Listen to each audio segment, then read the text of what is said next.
કે કેમ ભણીએ છીએ આપણે, તો કે કેટલાક હેતુ છે, આપણા ઓબ્જેક્ટિવ છે. ગુજરાતી કેમ ભણીએ છીએ તેને હેતુ છે, ગણિત કેમ ભણીએ છીએ તેના હેતુઓ છે. હવે તમને હેતુ નક્કી કરીને અમે ભણાવી તો દીધું, પાઠ્યપુસ્તકો બનાવ્યા, તમે વાંચ્યા, અમે ભણાવ્યા, તમને હોમવર્ક કરાવ્યું, તમને રટણ કરાવ્યું. ઓકે, હવે અમારે જાણવું છે કે અમે ભણાવ્યું એ જે હેતુને લઈને ભણાવ્યું હતું એ હેતુ સિદ્ધ થયો કે નહીં. પેલી મમ્મી ટેસ્ટ કરે છે ને, નાનકડી દાળની ટપડીક લઈને એક નાનકડી ચમચી ઉપાડે અને મોઢામાં નાખી દે અને તરત જ નક્કી કરે કે ના, હજી તો દાળને ઉકાળવી પડે એમ છે, હજી તો દાળમાં ઝેણી ફેરવવી પડે એમ છે, હજુ આમાં થોડું મીઠું નાખવું પડે એમ છે. બસ આ પરીક્ષા દાળની, એવી પરીક્ષા તમારી 10માની કે 12માની. આનાથી જરાય કાંઈ મોટું નથી. જેમ રસોઈની અંદર રોટલી હોય, દાળ હોય, શાક હોય, સલાડ હોય, મિષ્ટાન હોય, ફરસાણ હોય, એમ આપણા બોર્ડમાં ગુજરાતી હોય, હિન્દી હોય, ભૌતિક હોય, કેમેસ્ટ્રી હોય, મેથેમેટિક્સ હોય, એ બધી વાનગીઓ છે. જેમ એક ભોજનનો થાળ એમ એક શિક્ષણનો થાળ, એમાં બધા વિષયો હોય. હવે ભોજનનો થાળ જો આપણને ખાવો ગમતો હોય તો આપણને શિક્ષણનો થાળ પણ ખાવો ગમવો જોઈએ. આ તો સીધી જ વાત છે. એના પ્રત્યે અનાદર ન હોય, એનો ડર ન લાગવો જોઈએ. મને તો ગણિત બહુ ડર આપે છે. કેમ આપે છે? કારણ તમે ગણિત પ્રત્યે પહેલેથી ભય રાખ્યો છે. હેતુ નક્કી કર્યા, હેતુ પ્રમાણે અમે તમને ભણાવ્યું, ભણાવેલું પહોંચ્યું કે નહીં પહોંચ્યું એ ચકાસવું તો પડશે, અને એ ચકાસવું પડે એનું નામ પરીક્ષા છે. એટલે બહુ સાચી રીતે કહીએ તો અમે શિક્ષણવાળા માણસો એક ત્રિકોણ બનાવીએ છીએ. હેતુ, હેતુથી થાય શિક્ષણ, શિક્ષણનું પરીક્ષણ એટલે કે તમારી પરીક્ષા. એ પરીક્ષણ ઉપરથી અમને ખબર પડે કે અમારા હેતુઓ નક્કી કર્યા હતા એ ફૂલફિલ થયા, સાકાર થયા કે કાંઈ કચાશ રહી ગઈ. કચાશ રહી ગઈ તો અમે આવતે વખતે એમાં પાછો ફેરફાર કરશું હેતુઓમાં. તમે છાપામાં વાંચો છો અને તમે અનુભવો છો કે 2-5 વર્ષે SSC બોર્ડ, પાઠ્યપુસ્તક મંડળ તમારા ચોપડા બદલી નાખે છે. કેમ બદલી નાખે છે? કારણ કે સમાજ બદલાય છે, દુનિયા બદલાય છે, શોધો નવી થાય છે. એ તો તમારે જાણવું પડશે, એ અમારે ઉમેરવું પડશે. એ ઉમેરીએ છીએ એટલે અમે હેતુ બદલીએ છીએ, અમે પાઠ્યપુસ્તક બદલીએ છીએ, ફરી એના પ્રમાણે ભણાવીએ છીએ. ભણાવ્યા પછી અમે પરીક્ષણ કરીએ છીએ કે ભાઈ અમે જે હેતુ નક્કી કર્યા હતા એ ફૂલફિલ થયા કે નથી થયા. આ પ્રક્રિયાનું નામ તમારી પરીક્ષા છે. તમને આટલી વિગતે મેં એટલે માટે વાત કરી છે કે ઘણા લોકોને એમ થાય કે પરીક્ષા લે છે શું કામ. મૂળ કારણ આ છે પરીક્ષા. પહેલો, બીજો, ત્રીજો નંબર ને આગળ જવું ને રોકાઈ જવું ને એ તો બધી એની આડ પેદાશો છે. જેમ એક તંત્ર હોય ને એમાં વ્યવસ્થા હોય. સફાઈ કરવી છે તો સાવરણી હોય એટલે સફાઈ થાય, ખૂણે ખૂણે પહોંચે એવો સાવરણો હોય એટલે સફાઈ થાય, બસ પૂરું થઈ ગયું. પણ વધુ ચોખ્ખું કરવું છે તો પોતું લગાવો, એનાથી વધુ ચોખ્ખું કરવું છે તો મશીન લગાવો, સોફામાં અંદર જઈને ધૂળને ખેંચી આવે. આવ્યું ને આ ટેકનોલોજીમાં. એવું જ પરીક્ષામાં છે. અમારે જાણવું છે કે આટલા બધા લાખો વિદ્યાર્થી બેસે SSC બોર્ડમાં, 7-8 લાખ વિદ્યાર્થીઓ બેસતા હોય, કદાચ વર્ષે 2 પરીક્ષાના થઈને 10 લાખ વિદ્યાર્થી ગુજરાતમાંથી બેસે, તો એમાંથી અમારે એન્જિનિયરિંગમાં કોને મોકલવા? આ પેલી 100 મીટરની દોડ જેવું થયું, જે પહેલો ટચ કરશે એને જ આગળ જવા દેવાશે. તો એના માટે થઈને અમે પરિણામ આપીએ છીએ. પરિણામની અંદર કોઈ આગળ છે, કોઈ વચ્ચે છે, કોઈ પાછળ છે, કોઈ રહી ગયું છે. કેમ રહી ગયું છે? એ હારી નથી ગયું, એટલા માટે રહી ગયું છે કે દોસ્ત હજી વધુ તૈયારી કર તો ઓલા પહેલાં ગયા છે ને ત્યાં સુધી પહોંચવામાં તને વાંધો નહીં આવે. એટલા માટે તમારું રિઝલ્ટ ગ્રેડમાં અપાય છે, એટલા માટે તમારું રિઝલ્ટ CGPAમાં અપાય છે. તમારી વચ્ચેથી સ્પર્ધા ખોટે ખોટી દૂર થાય એના બહુ સારા પ્રયાસો સરકારશ્રીએ, બોર્ડે બધાએ કર્યા છે. એવું નહીં માનતા કે પરીક્ષા એ તમારી પરીક્ષા છે. હું તો એમ કહું કે આ પરીક્ષા શરૂ થાય ને ત્યારે શાહ સાહેબ અને ઠક્કર સાહેબની પહેલી પરીક્ષા છે. આખા બોર્ડની પરીક્ષા છે. આખું બોર્ડ 24 કલાક જાગતું હોય. તમે તો એક છો, એ લોકોને મને લાખો લોકો છે. અને તમારા એકથી નાનકડી ભૂલ થાય તો લાખોમાંય નાનકડી ભૂલ તો થાય. ન થાય એવું તો ન બને. જેમ તમે ભૂલને સોરી કહીને ભૂલી જાઓ, એમ બોર્ડ કંઈ સોરી કહીને ભૂલી ન જઈ શકે. બોર્ડે તો જોવું પડે કે બીજી વાર તંત્ર એવું ગોઠવે કે નાની ભૂલ પણ ન થાય. અને આ પ્રયાસો ચાલે છે. એટલા માટે થઈને પરિણામ જ્યારે આવે છે ત્યારે તમે જે ચિંતા કરો છો એ ચિંતા અત્યારે ભેગી લઈને પરીક્ષા આપવાની જરૂર નથી. તમે તૈયારી બરાબર કરી હશે. ખાસ કરીને હું એવું માનું છું કે તમે 3 વસ્તુ નક્કી કરો અત્યારની તકે. પરીક્ષામાં મારે શું જોઈએ છીએ, એટલે કે મને શું જોઈએ છીએ, વોટ આઈ વોન્ટ. બીજું તમારી જાતને પૂછો કે મારે ક્યારે જોઈએ, વેન આઈ વોન્ટ, ક્યારે જોઈએ છે. અને ત્રીજું તમારી જાતને પૂછો કે મારે કેવું જોઈએ છે, હાઉ આઈ વોન્ટ. જો મિત્રો આ 3 મુદ્દાઓ જે ભણતું હોય એના મનમાં ચોક્કસ હોય તો એને ભણવામાં તકલીફ ન પડે, અને જેને ભણવામાં તકલીફ ન પડી હોય એને પરીક્ષામાં તકલીફ પડે જ નહીં. તકલીફ કોને છે કહું?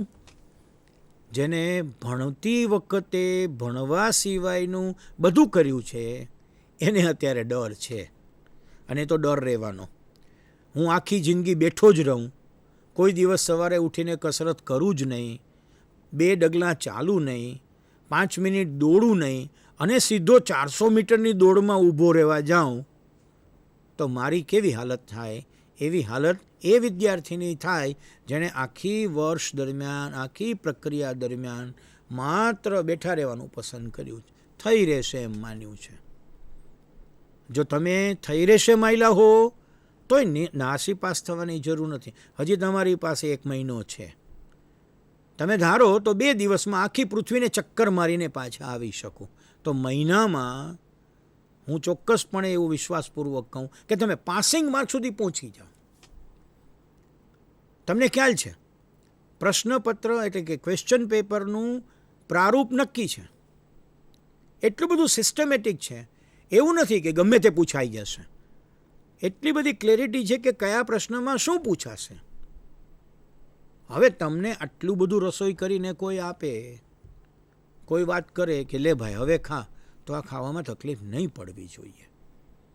તમે 1 મહિનાની અંદર ધારો તો કશું ન કર્યું હોય તો પાસિંગ લેવલ સુધી પહોંચી જાઓ એવી તૈયારી કરી શકો. કેવી રીતે કરો?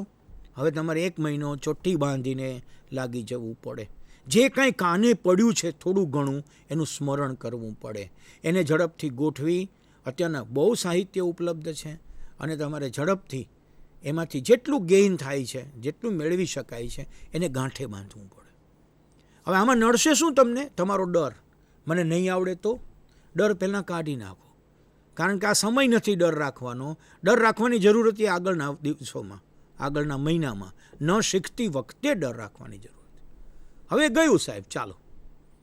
આ કેના જેવું છે કે તમારે માનો કે રાજકોટથી અમદાવાદ નથી જવું અને અચાનક કોઈ આવીને એમ કહે છે કે હાલ આવવું પડશે, અને તમને આવીને એમ કહે છે કે 7:30 થયા છે, 8ની બસ છે, અને તમે ફટાફટ તમારું જે સામાન પેક કરો, ડૂચા મારીને પણ પેક કરો અને દોડીને ભાગો અને બસ સ્ટેન્ડે પહોંચો. એમાં જેટલી ઉતાવળ થાય એવી તમને અત્યારે થાય તો કરવાની. કારણ કે આપણે જવું છે ને 8 વાગ્યાની બસ છે, 7:30 થઈ ગયા છે, હવે નક્કી થયું છે તો તમારે દોડવું પડે. અને દોડવું પડે તો દોડો, નો પ્રોબ્લેમ. પણ એ વેટાણે તમે શું કરો છો મિત્રો? તમારા બીજી બાજુના કોઈ પ્રયાસો કરતા જ નથી. બીજી બાજુનો એક પણ પ્રયાસ તમે કર્યા વગર તમે એક જ વસ્તુ મનમાં રાખો છો, અને એ રાખો છો કે મારે 8ની બસ પકડવાની છે. આ જે લોકોએ તૈયારી નથી કરી એવા મિત્રો માટે આપણા ગુજરાતમાં વાતાવરણ એવું સારું છે કે જ્યાં એસએસસીની પરીક્ષાને આટલું બધું કોઈ નિગ્લેક્ટ નથી કરતું. 12મા ધોરણની પરીક્ષાને કોઈ નિગ્લેક્ટ નથી કરતું. હા, 5-10% વિદ્યાર્થીઓ હોય જેણે મન મનાવી લીધું હોય તો એને આપણે માત્ર બેસ્ટ વિશિસ કહીને છૂટા પડી જઈ શકીએ. તમે ખૂબ સારી મહેનત કરી છે, છતાં તમને ડર છે. અત્યારના તમારો પ્રશ્ન એ છે કે સર મેં બહુ મહેનત કરી છે, ખૂબ લખ્યું છે, ખૂબ વાંચ્યું છે, પણ તોય થાય છે એવું કે હું પરીક્ષાના વિચાર કરું ને મને એમ થાય કે મને આવડશે નહીં આવડે. બીજી વાત, મને એવો ડર છે હું ક્લાસરૂમમાં જઈને બેસીશ અને પેપર સામું આવશે અને હું બધું ભૂલી જઈશ તો? આ બીજો પ્રશ્ન છે તમારા જેવા વિદ્યાર્થીઓનો. કેટલાક લોકોને એવો ડર છે મને બધું આવડે જ છે પણ હું લખી નહીં શકું તો? ચોથો પ્રશ્ન એવો છે કે મારે લખવું છે ઘણું બધું પણ સમયમાં નહીં પૂરું થાય તો? એક પ્રશ્ન એવો પણ તમને લોકોને નડે છે, મારા ભાઈબંધ કરતાં હું નબળું લખીશ તો? ઓછા માર્ક આવશે તો? પાછળ રહી જઈશ તો? આગળ એડમિશન નહીં મળે તો? મારે તો ઇજનેર થવું છે ને નહીં થવાય તો? મારા પપ્પાએ મને ડૉક્ટર બનાવવો છે ને હું નહીં બનું તો? આ બધા તો છે. હવે જો મિત્રો યાદ રાખવા જેવું છે કે આવો તો વાળો પ્રશ્ન જો આપણે સૌએ મનમાં રાખ્યો હોય ને તો રોજ સવારે ઉઠીને આપણું જિંદગીનું પહેલું કદમ શરૂ જ ના કરી શકાય.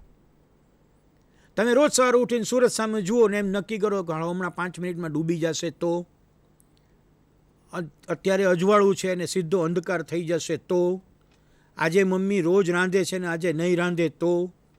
રોજ સ્કૂલે જવાની રિક્ષા આવે છે ને અત્યારે નહીં આવે તો? શું તો? તોના કંઈ જવાબ છે? જવાબ એક જ છે કે ના ના ના ના, એવું થોડું બનતું હશે. કોઈ દિવસ બન્યું છે કે સૂરજ 8 વાગે ઉઠ્યો અને 9 વાગે આથમી ગયો અને બપોર પડે અંધારું થઈ ગયું? નથી બન્યું ને. તો મારી સાથે પણ એવું નહીં બને. હવે જો અહીંયા હું કુદરતને પાછી લઈ આવું, કુદરતમાં આટલી મોટી ગડમથલ હોવા છતાં એનો ક્રમ જળવાતો હોય, એનું કામ જળવાતું હોય તો આપણે તો એ કુદરતનો એક નાનકડો અંશ છીએ. અને એ નાનકડો અંશ કેવો છીએ આપણે કે પહેલાંનું જો ક્ષેમ કુશળ થતું હોય તો આપણું ક્ષેમ કુશળ થાય જ. કારણ કે પેલી કુદરત છે એનું જ પણ કોઈ ધ્યાન રાખતું હોય તો આપણે તો એના નાનકડા ભાગ છીએ એટલે આપણું ચોક્કસ કોઈ ધ્યાન રાખશે. માટે જે તો છે એ ભૂલી જાઓ. પરીક્ષામાં પેપર જોઈશ ને ભૂલી જઈશ તો? ના, આ વિચાર ન કરો. વિચાર ઊંધો કરો. ભૂલી છે ન જાઉં, તૈયાર છું, પૂછી નાખો કંઈ પણ. ઊંધું વિચારો. કદાચ એક પ્રશ્ન ન આવડ્યો તેમાં શું વાંધો, બાકીના 8 તો આવડે જ છે. હજી ઊંધું વિચારો. બીજાએ શું લખ્યું એ મારે ક્યાં વિચારવાની જરૂર છે? મારી સ્પર્ધા તો મારી સાથે છે. મારું ટાર્ગેટ આટલા ટકા છે, મારું ટાર્ગેટ આટલું CGPA છે, ત્યાં તો હું પહોંચી શકું એમ છું. વિચારો જોઈએ કે તમે કેટલી મહેનત કરી છે આખા વર્ષમાં. વિચારો જરા. કેટલા ટીચર્સ પાસે ભણ્યા છો, કેટલી વાર ચોપડી વાંચી છે, કેટલી વાર નોટબુક્સ તરીકે બધું ઉતારી ગયા છો, કેટલી વાર ગોખેલું બોલ્યા છો. આખું વર્ષ તમે કેટલી મહેનત કરી છે? દિવસના લગભગ 8 થી 10 કલાક મિનિમમ તમે જો મહેનત કરી હોય અને એને તમે 300 દિવસે ગુણાકાર કરી નાખો તો તમને વિચાર થવો જોઈએ કે સાહેબ 3000 કલાક મહેનત કરી છે તો ભૂલાય છે નું? આ મિત્રો તમને માત્ર કાંટો ચડાવવા નથી કહેતો, પણ હું એમ કહું છું કે તમે પરીક્ષાના ખંડમાં જાઓ ત્યારે કહેજો, બહુ જ તમારી જાતને કહેશો ભૂલાય છે નું? આપણે તૈયાર છીએ? પૂછી નાખે ગમે તે. ઉપર છેલ્લું કેવું પડે તો કહી નાખો. આ કહી નાખવાથી ફાયદો શું થશે? તમારામાં બરાબર ટેમ્પો આવી જશે.